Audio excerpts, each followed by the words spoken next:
آج ہم حضور نبی اکرم شفیع معظم سرور دو عالم صلی اللہ علیہ وسلم آپ کی ولادت باسعادت کی مناسبت سے منعقد محفل میں موجود ہیں۔ محفل میلاد میں ہم کیا کرتے ہیں؟ اس میں اللہ رب العزت کا پاکیزہ ذکر ہوتا ہے،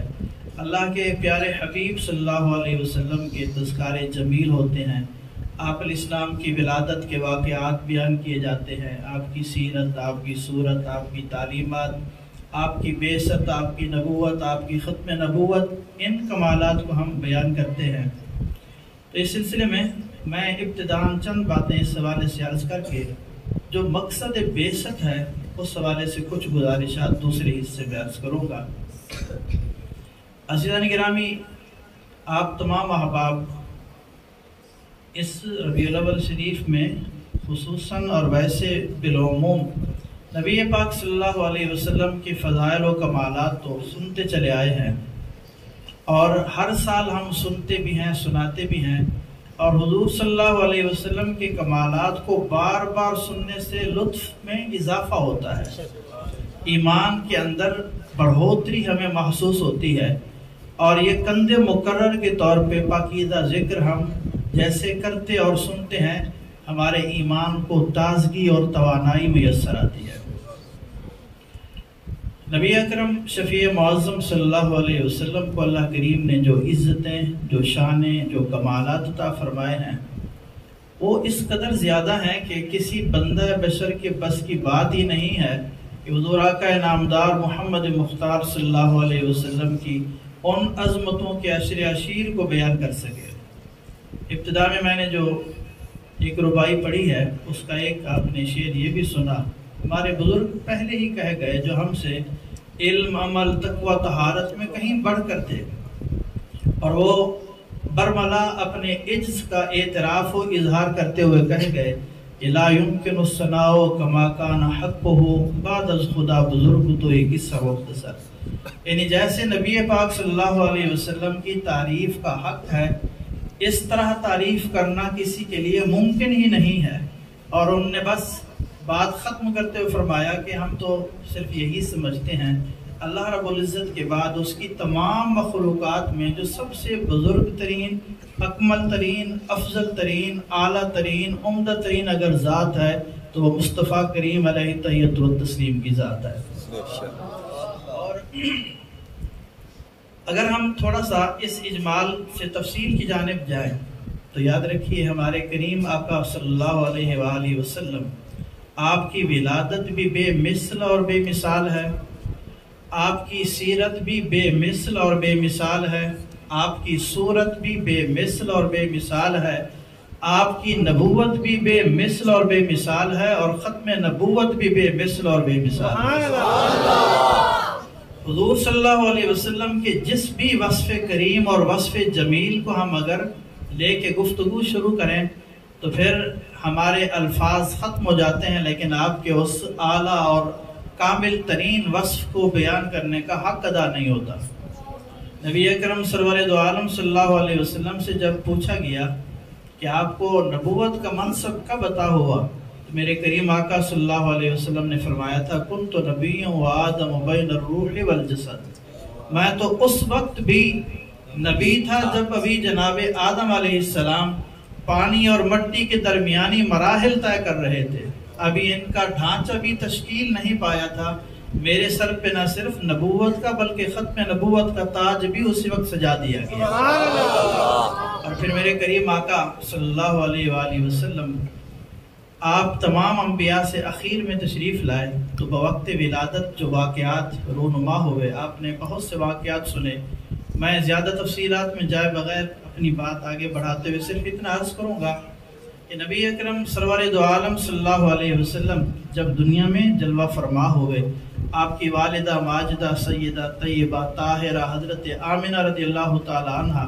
آپ فرماتی ہیں کہ میرے بطن اقدس سے ایک نور کا ظہور ہوا جس سے شام کے محلات تک روشن ہو گئے، اور میں نے یہاں مکہ میں رہتے ہوئے ملک شام کے محلات اور بصرہ میں چلنے والے اونٹوں کی گردنوں کے بھی ملاحظہ فرما لیا۔ اور پھر میرے کریم آقا صلی اللہ علیہ وسلم، آپ کا جو بچپن ہے وہ اپنی جگہ بے مثل اور بے مثال ہے، آپ کے بچپن کی ایک بات عرض کر کے میں مزید آگے بڑھتا ہوں۔ ایک دفعہ مکہ شریف میں انتہا درجے کا قحط پڑ گیا، اور قحط کی شدت کی وجہ سے نہ صرف انسان انتہائی تنگ دستی میں مبتلا ہوئے بلکہ حیوانات بھی بالبلا اٹھے، اور قحط کی شدت کی وجہ سے حیوانات بھی مرنا شروع ہو گئے۔ اس صورتحال کو دیکھتے ہوئے جو مکہ کے رؤساء تھے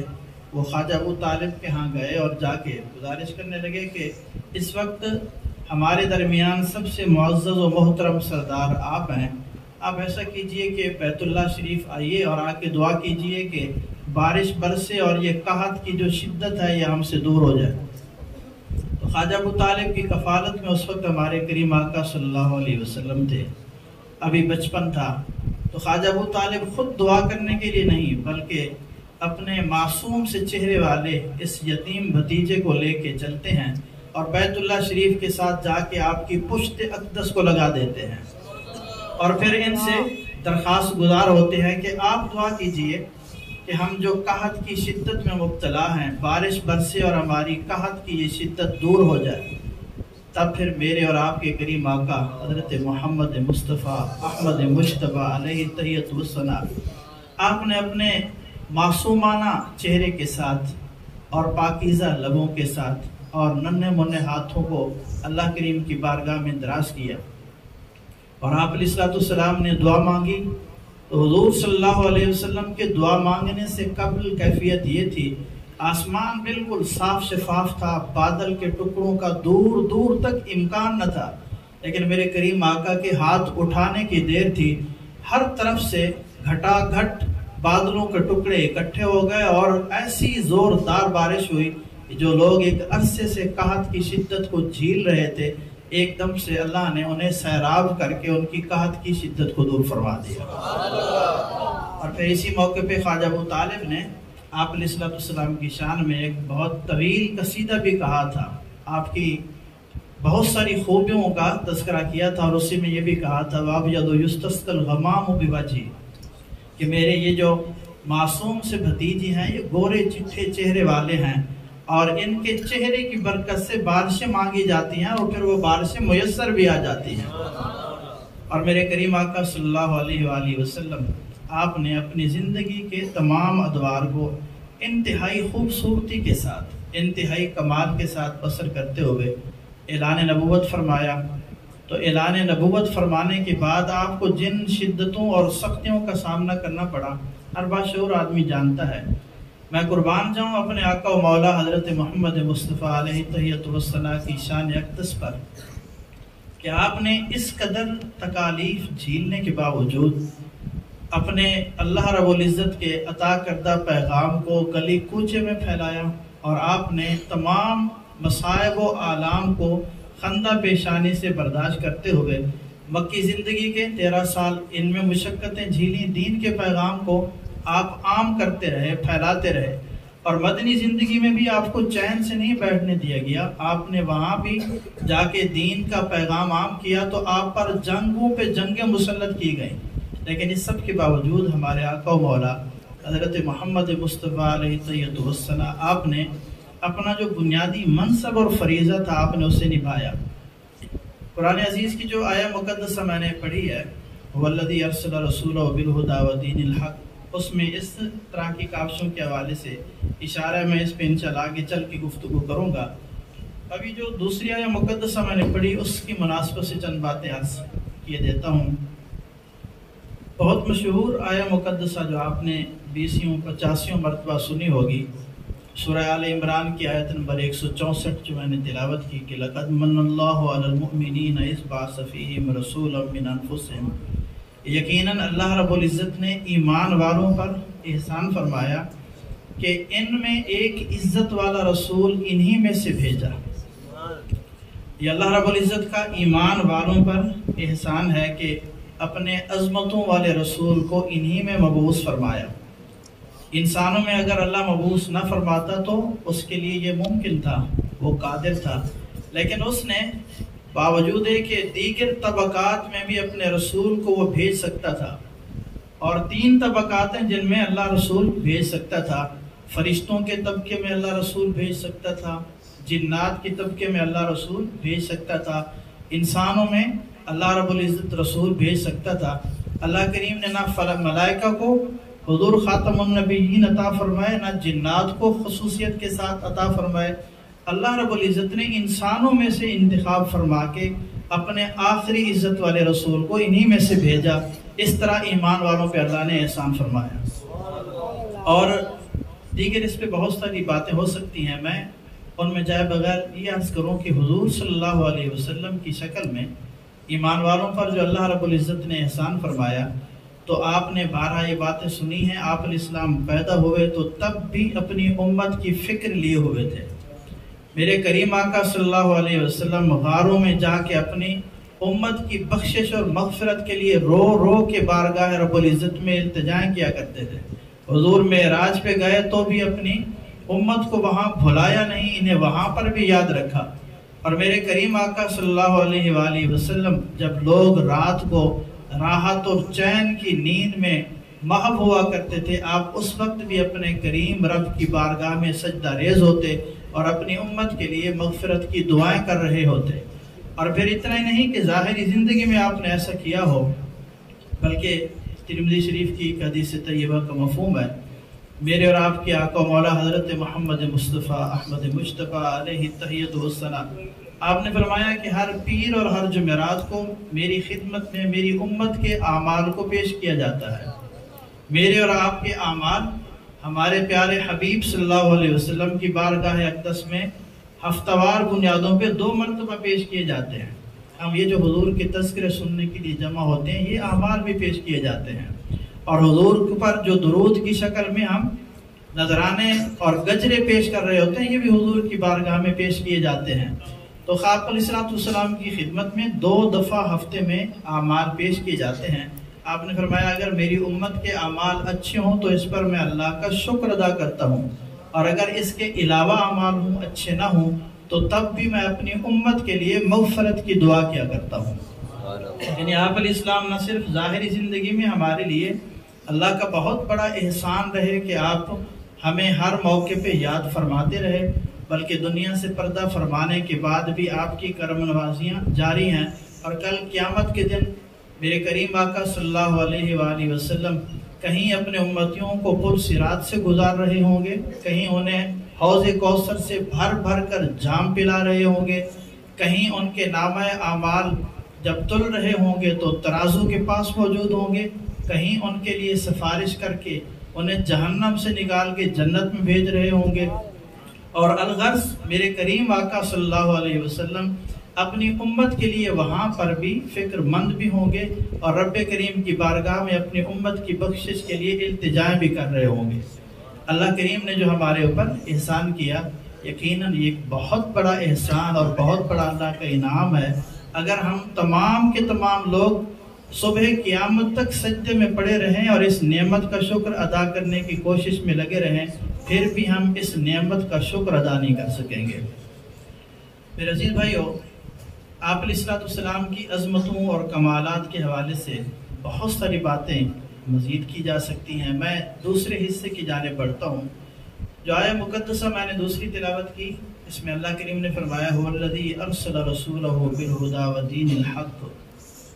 وہ ذات جس نے اپنے رسول کو ہدایت اور دین حق دے کے بھیجا، یعنی ہمارے آقا و مولا حضرت محمد مصطفیٰ احمد مجتبیٰ علیہ التحیۃ والثناء کو اللہ کریم نے ہدایت اور دین حق دے کے بھیجا، لیظہرہ علی الدین کلہ،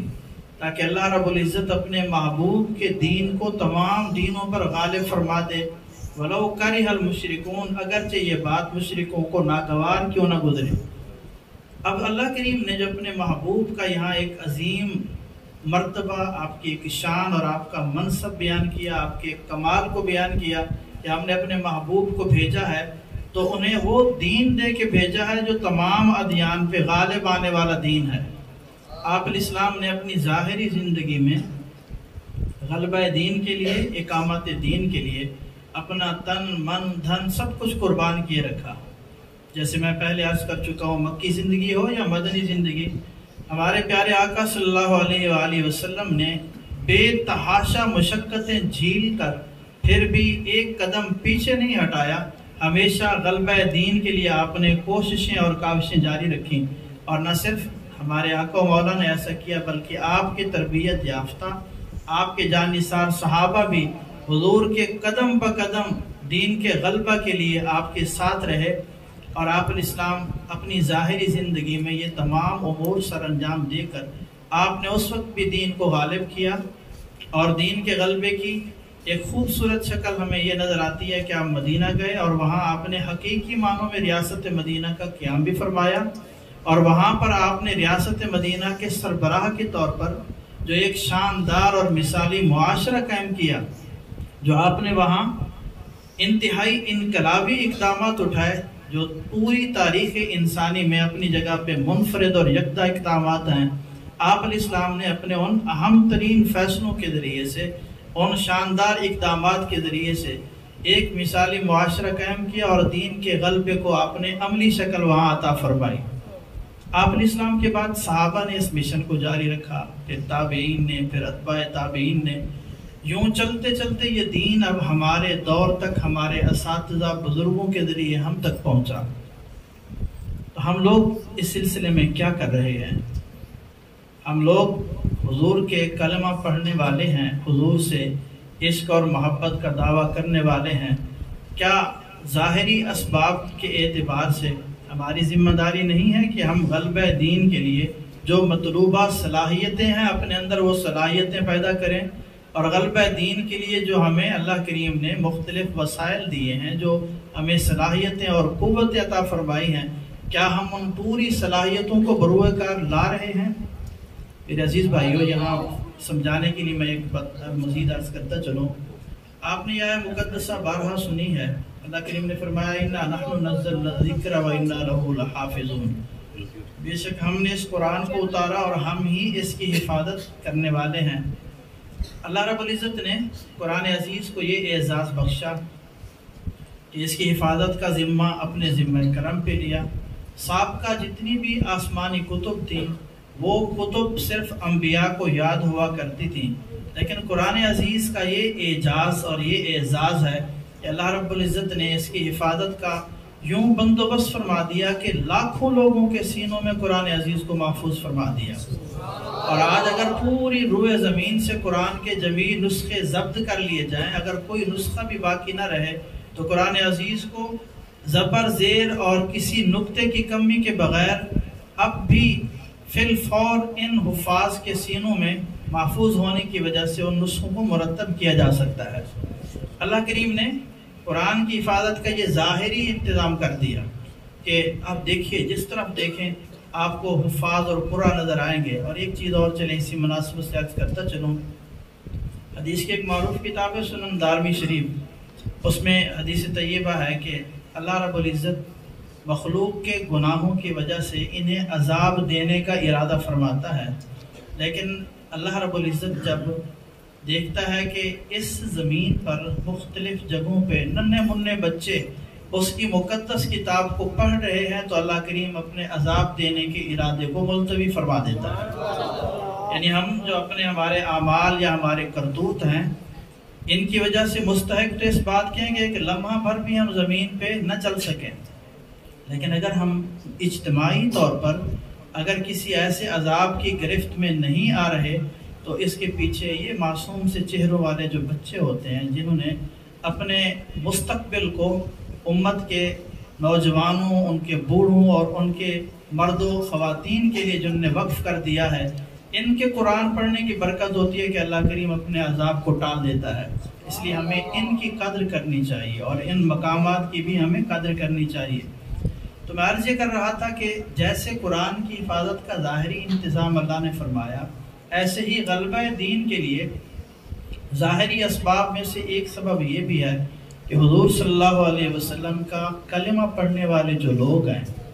وہ اس دین کے غلبے کے لیے اپنی تمام تر صلاحیتوں کو بروئے کار لائیں۔ جنہیں اللہ رب العزت نے عقل و فہم اور شعور بخشا ہے، وہ اپنی تمام شعوری صلاحیتیں غلبہ دین کے لیے استعمال کریں۔ جنہیں اللہ نے مال دیا، اپنے مال کو اس کے لیے استعمال کریں۔ جنہیں اللہ نے اولاد کی نعمت دی، وہ اپنی اولاد کو اس عظیم تر مشن کے لیے وقف کریں۔ تب غلبہ دین کے لیے راہیں ہموار ہو سکیں گی. زبانی جمع خرچ کرنے سے کبھی بھی ایسا نہیں ہو سکے گا. اور اس سلسلے میں غلبہ دین کا صرف نعرہ لگانا یا غلبہ دین کا نام استعمال کرنا کافی نہیں ہے. اگر ہم اپنی ذات کے اوپر دین کو غالب نہیں کر سکتے تو ہم پھر دین کے غلبے کی بات کس منہ سے کریں گے؟ اگر ہم خود اپنے آپ کو نہیں سنوار سکتے، نہیں سدھار سکتے، اگر ہماری نشست و برخاست، ہمارا اٹھنا بیٹھنا، چلنا پھرنا، ہمارے جو معمولات زندگی ہیں، اگر یہ سنت نبی کی روشنی سے منور نہیں ہیں تو ہم کس منہ سے غلبہ دین کی بات کریں گے اور کیسے دین کو ہم غالب کریں گے؟ اس سلسلے میں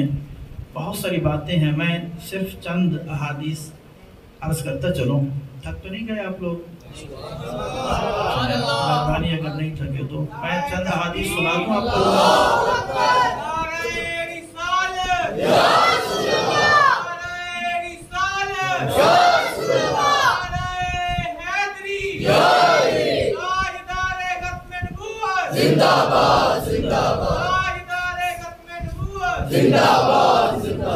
میرے عزیز بھائیوں، اپنے کریم اور اپنے حبیب آقا صلی اللہ علیہ وآلہ وسلم کے دین کے لیے ہمیں اپنا تن، من، دھن سب کچھ قربان کرنا چاہیے. لیکن اس کے لیے پھر ہمیں اپنی زندگی میں بھی انقلابی تبدیلیاں لانے کی ضرورت ہے. اس حوالے سے یہ جو باتیں میں عرض کر رہا ہوں، ان باتوں کی مجھے بھی ضرورت ہے، علماء کو بھی ضرورت ہے، ائمہ، مؤذنین، خطبہ اور خصوصاً ہمارے طلبہ، ہماری عوام، یہ سب کی ضرورت ہے. اگر ہمارے کردار سے ہمارے پیارے آقا صلی اللہ علیہ وسلم کی پاکیزہ تعلیمات کی خوشبو آئے گی، یقین مانیے غلبہ دین کے لیے راہیں کشادہ ہوتی چلی جائے گی. اس سلسلے میں ابتداً 4 احادیث طیبہ وہ والی آپ کی خدمت میں پیش کرنا چاہتا ہوں، جن کے بارے میں مشہور محدث حضرت امام ابو داؤد رحمہ اللہ تعالی انہوں نے فرمایا، جس شخص نے ان 4 احادیث پر ان کی روح کے مطابق عمل کر لیا، اس نے گویا پورے دین پر عمل کر لیا. یعنی یہ 4 احادیث ایسے اصولوں پر مشتمل ہیں، دین کے گویا اہم ترین قواعد پر مشتمل ہیں. جو شخص ان قواعد دین پر، اصول دین پہ ان کی روح کے مطابق عمل کرے گا تو گویا وہ پورے دین پہ عمل کرنے والا بن جائے گا. ایک ایک حدیث گویا 25% دین کو اپنے اندر سموئے ہوئے ہے. ان میں سے ایک حدیث تو اتنی معروف ہے، لگ بھگ ہر ہمارے باشعور بچے کو بھی وہ آتی ہے، لیکن ہمیں صرف توجہ کی ضرورت ہے. ہم اپنے رویوں کے اعتبار سے انتہائی غیر سنجیدہ لوگ ہیں. ہمارے اندر لاؤبالی پن ہے، ہمارے اندر بے پرواہی ہے، ہم عموماً غفلت کا شکار ہوتے ہیں. ان غفلت کے پردوں کو چاک کرنے کی ضرورت ہے. پہلی حدیث طیبہ جو حد درجہ معروف ہے وہ حضرت سیدنا فاروق اعظم رضی اللہ تعالیٰ عنہ سے مروی ہے. آپ فرماتے ہیں کہ ہمارے آقا و مولا حضرت محمد مصطفیٰ احمد مجتبیٰ علیہ تحیۃ والثناء نے فرمایا، انما الاعمال بالنیات، اعمال کا دار و مدار نیتوں پر ہوتا ہے. یعنی اگر کوئی انسان کسی عمل کو اچھی نیت سے کرے گا تو ثواب کا حقدار ٹھہرے گا، اور اگر اچھی نیت سے وہ عمل سر انجام نہیں دے گا تو ثواب کا حقدار بھی نہیں ٹھہرے گا.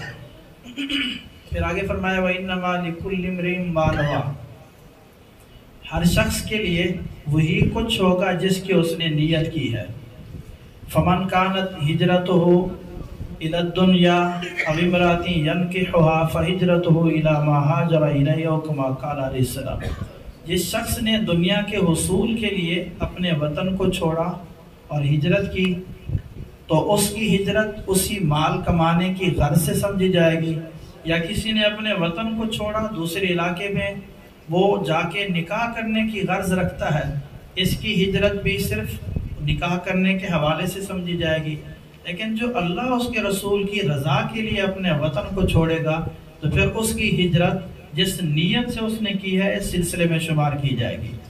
لہذا ہم نماز پڑھیں،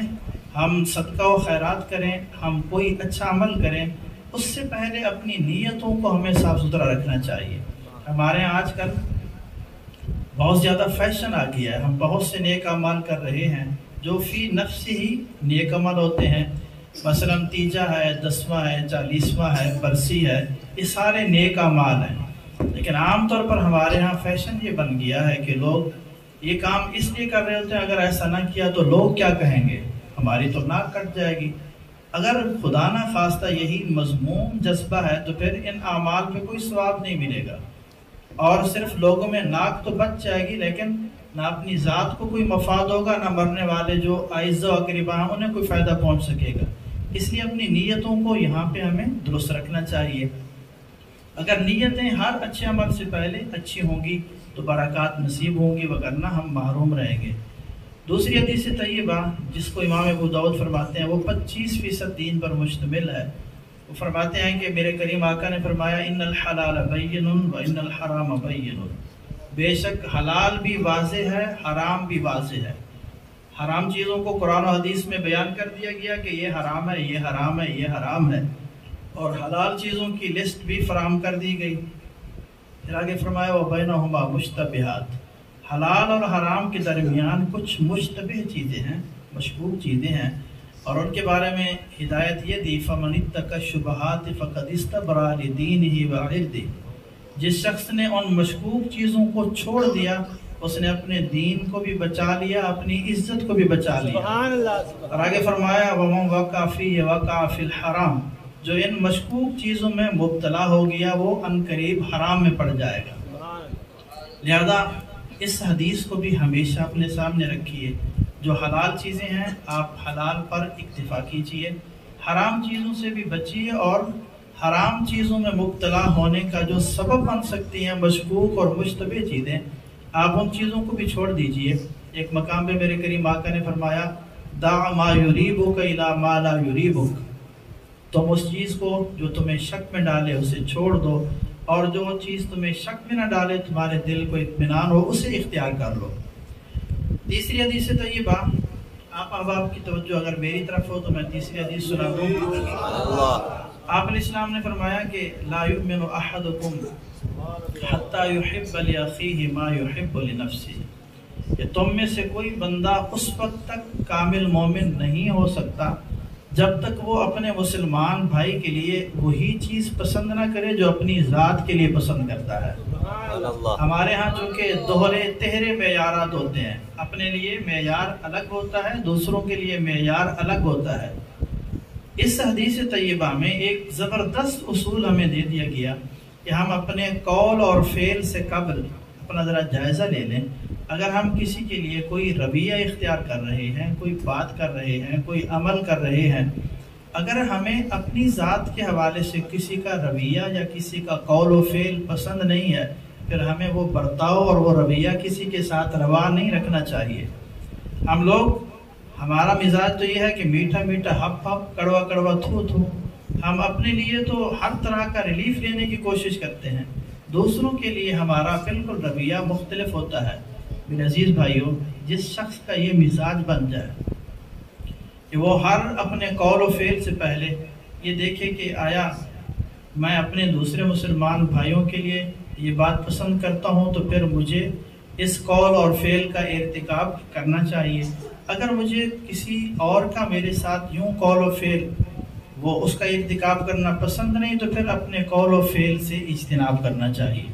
یہ ایسا زبردست معلم ہے، یہ حدیث ایسی زبردست ہمارے لیے سکھانے والی ایک حدیث ہے۔ اگر کوئی بندہ کما حق کو ہو اس پر عمل کرے تو اس کی زندگی میں انقلاب آ جائے گا، پھر اس کی ذات سے کسی کو رنج نہیں پہنچے گا، کسی کو تکلیف نہیں پہنچے گی، اس کی ذات سراپائے خیر بن جائے گی، اس کی ذات سے نفع ہی نفع پھوٹے گا۔ اور چوتھی حدیث طیبہ جو خصوصاً ہمارے جو نوجوان بچے ہیں ان کے لیے اور عموماً بڑی عمر کے لوگوں کے لیے بھی ہے، ہمارے آقا و مولا نے فرمایا کہ من حسن اسلام المرء ترکہ ما لا یعنیہ، کہ انسان کے اسلام کی خوبی یہ ہے کہ وہ بے فائدہ کاموں کو چھوڑ دے، یعنی ہر وہ کام جس کا دنیاوی اعتبار سے بھی مفاد نہیں ہے، اخروی اعتبار سے بھی مفاد نہیں ہے۔ تو جو ذی شعور مسلمان ہے، جو سمجھدار انسان ہے، وہ ایسے بے فائدہ کاموں کو چھوڑ دیتا ہے۔ آج کل سوشل میڈیا کا دور ہے اور ہماری نوجوان نسل کو اس نے اپنے اندر ایسا منہمک کر دیا کہ اب نہ انہیں والدین کے حقوق کا کوئی خیال ہے، نہ انہیں اپنے بنیادی فرائض ان کا کوئی احساس ہے، نہ انہیں اپنے پیدا ہونے کے مقصد کو بھی پتہ ہے۔ وہ ان لایانی چیزوں کے اندر اپنی انتہائی قیمتی جوانی کو ضائع کیے جا رہے ہیں، ماں باپ کے حقوق کو پامال کیے جا رہے ہیں۔ صرف ماں باپ کے حقوق کو پامال ہی نہیں، اگر ہم دوسرے پہلو سے دیکھیں، بہت سارے ماں باپ ہیں کہ وہ جتنی توجہ اور جتنا وقت اس سوشل میڈیا کی نظر کر دیتے ہیں، اگر اپنے بچوں کو وہ وقت دے دیں، انہیں توجہ دے دیں، ان کی تربیت کر دیں، تو ہمارا معاشرہ مثالی معاشرہ بن جائے گا۔ میرے عزیز بھائیو، 4 احادیث میں نے جو عرض کی ہیں، اگر ان 4 احادیث کو ہم ان کی روح کے مطابق اپنا لیں تو ہمارے کردار سے خوشبو آئے گی، پھر ہم غلبہ دین کی بات کرنے کے قابل بھی ہوں گے، اور غلبہ دین کے لیے پھر ہماری گفتار کے ساتھ ساتھ ہمارا کردار بھی ہمارا ساتھ دے رہا ہوگا۔ اور جب ہم اس انداز میں اپنے معاشرے کو سدھارنے لگیں گے تو پھر ہمارا معاشرہ جو انتہائی خرابیوں کی آماجگاہ بن چکا ہے، پھر ہمارا یہ معاشرہ یقینی معنوں میں اسلامی فلاحی معاشرہ بن سکے گا۔ آخر میں صرف میں یاد کرتا چلوں، نبی پاک صلی اللہ علیہ وسلم کی عظمتیں، کمالات اور فضائل آپ نے سماعت کیے۔ آپ کی بعثت کا جو مقصد تھا اس حوالے سے کچھ گزارشات آپ نے سماعت کی، اور دین پر عمل کرنا یہ ہماری بنیادی ذمہ داری بھی ہے، حضور کی محبت کا تقاضا بھی ہے، غلبہ دین کے لیے یہ ضروری بھی ہے۔ اور سب سے اخیر میں حضرت مفتی محمد حسین نعیمی صاحب علیہ رحمہ کے حوالے سے، ہمارے استاد گرامی تھے حضرت مفتی محمد حفیظ اللہ نقشبندی صاحب، اللہ رب العزت ان کی قبر پہ کروڑ رحمتوں کا حضور فرمایا۔ ان کی ایک بات وہ عرض کر کے بات ختم کرتا ہوں۔ ایک دن ہم ملتان شریف پڑھ رہے تھے، استاد گرامی کے پاس تھے، مفتی محمد حفیظ اللہ نقشبندی صاحب کے پاس، تو وہ حضرت مفتی نعیمی صاحب جو جامع نعیمیہ کے بانی تھے، ان کی ایک تقریر کا ایک مختصر اقتباس انہوں نے وہ بیان کیا۔ کہنے لگے کہ ایک دفعہ حضرت مفتی صاحب نے ایک مقام پہ آپ علیہ السلام کی عظمتیں بیان کرتے ہوئے یہ فرمایا کہ مختلف انبیاء کرام اللہ رب العزت کی بارگاہ میں التجا کرتے رہے کہ مولا کریم مجھے یہ بھی عطا فرما دے، مجھے یہ بھی عطا فرما دے، مجھے یہ بھی عطا فرما دے۔ وہ مانگتے رہے، ہمارا کریم رب انہیں اپنی حسب منشا عطا فرماتا رہا، لیکن جب آمنہ کے لال کی باری آ گئی تو پھر صورتحال مختلف ہو گئی۔ پھر ہمارے کریم رب نے کیا کیا؟ فرمایا محبوب یہ بھی لے لے، یہ بھی لے لے، یہ بھی لے لے۔ سبحان اللہ۔ وہ مانگتے رہے تو انہیں ملتا رہا، اور جب آمنہ کے لال کی باری آئی تو پھر رب کریم نے فرمایا یہ بھی لے لے محبوب، یہ منصب کمال بھی آپ کے لیے ہے، یہ عزت اور یہ جاہ اور یہ مرتبہ یہ بھی آپ کے لیے، یہ بھی آپ کے لیے۔ تو الغرض ساری عزتیں، سارے کمالات، سارے فضائل ہمارے کریم آقا صلی اللہ علیہ وسلم کے لیے ہیں، لیکن صرف فضائل سننے سنانے پہ اکتفا کرنا یہ ہمارے لیے کافی نہیں ہے۔ حضور کی تعلیمات پر عمل کرنا ہمارا بنیادی ہدف اور مشن ہونا چاہیے۔ اللہ کریم مجھے اور آپ سب کو عمل کی توفیق نصیب فرمائے۔ وَمَا عَلَيْنَا إِلَّا الْبَلَاغُ الْمُبِينُ۔